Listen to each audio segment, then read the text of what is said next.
तो यहाँ पर देखिए क्या है, यहाँ पर दिया हुआ है आपको बाइपोलर एंड रिलेटेड डिसऑर्डर, यानी कि द्विध्रुवीय और उनसे संबंधित विकार जो हैं उनके बारे में यहाँ पर आपसे बात कर रहे हैं। ठीक है, तो इसके अंदर क्या क्या आता है, इसके अंदर आएगा आपका bipolar one disorder involves both mania and depression. ये इस चीज का एक बहुत इंपॉर्टेंट पॉइंट है।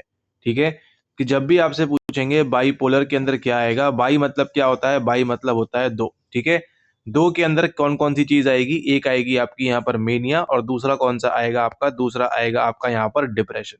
ठीक है, ध्यान रखना है बाइपोलर के अंदर केवल एक ऐसा ही डिसऑर्डर है, एक ऐसा ही विकार है जिसके अंदर आपको ये दोनों चीजें देखने को मिलती हैं। ठीक है, यानी कि आपको मेनिया भी देखने मिलेगा और उसी के साथ साथ आपको डिप्रेशन देखने को भी मिलेगा।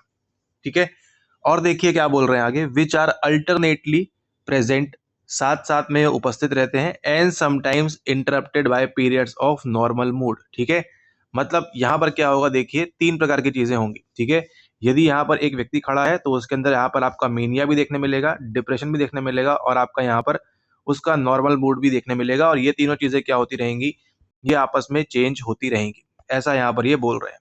ठीक है, ओके, उसके बाद देखिए अगला क्या है, manic episodes rarely appear by themselves. ठीक है, they usually alternate with depression. वो जो ऐसा बोल रहे हैं कि मैनिक एपिसोड जो होते हैं वो कभी कभी रेयरली अपीयर करते हैं खुद से। ठीक है, और किसके बाद आते हैं आपके डिप्रेशन, यानी डिप्रेशन पहले पटका जाएगा, उसके बाद आपका यहाँ पर आपको मैनिक एपिसोड यहाँ देखने मिलेंगे। उसी के साथ साथ एक और इंपॉर्टेंट चीज है यहाँ पर कि आपके जो बाइपोलर मूड डिसऑर्डर हैं इनको हम पहले क्या बोलते थे, इनको हम बोलते थे पहले मैनिक डिप्रेसिव डिसऑर्डर। ठीक है, तो जो आज आप बाइपोलर बीएमडी के नाम से जानते हैं, बाइपोलर मैनिक डिसऑर्डर, उसको आप पहले क्या बोलते थे, एमडीडी बोलते थे, मैनिक डिप्रेसिव डिसऑर्डर के रूप में। ठीक है, ये ध्यान रखना है। उसी के साथ देखिए क्या दिया हुआ है, some examples of type of bipolar and related disorder include bipolar 1 आएगा, 2 आएगा और साइक्लोथाइमिक डिसऑर्डर भी इसके अंदर आएगा। ठीक है, उसके बाद देखिए every suicide is a misfortune, हर आत्महत्या जो है एक खराब किस्मत है, एक मिसफॉर्च्यून है। Suicide take place throughout the life span, कभी भी हो सकता है, 2 साल के बच्चे से लेके 80 साल के बूढ़े तक ये आपको देखने मिल सकता है।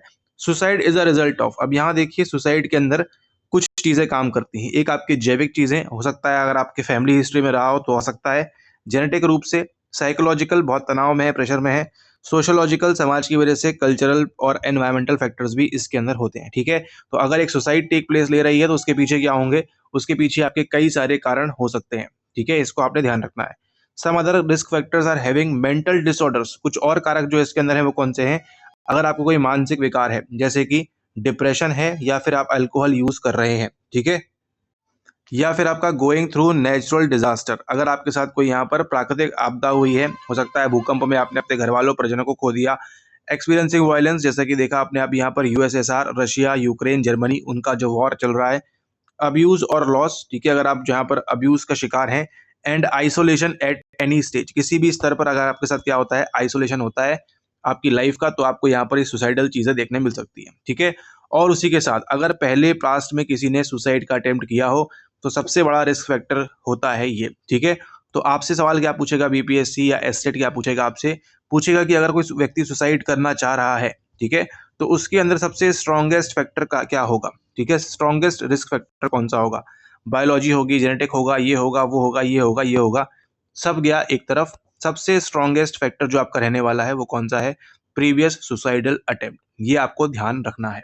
ठीक है, साफ साफ आपके एनसीईआरटी में लिखा हुआ है, एक आपके लिए इंपॉर्टेंट टॉपिक रहेगा, इंपॉर्टेंट कंसेप्ट रहेगा, अगर वो सवाल बनाना चाहेंगे यहाँ से तो। ठीक है, तो ये था आपका यहाँ पर एक छोटा सा वीडियो जहाँ पर आपको मालूम पड़ा कि आपके लिए कौन सी चीजें इंपॉर्टेंट है, कितनी इंपॉर्टेंट से आपको ध्यान देना है।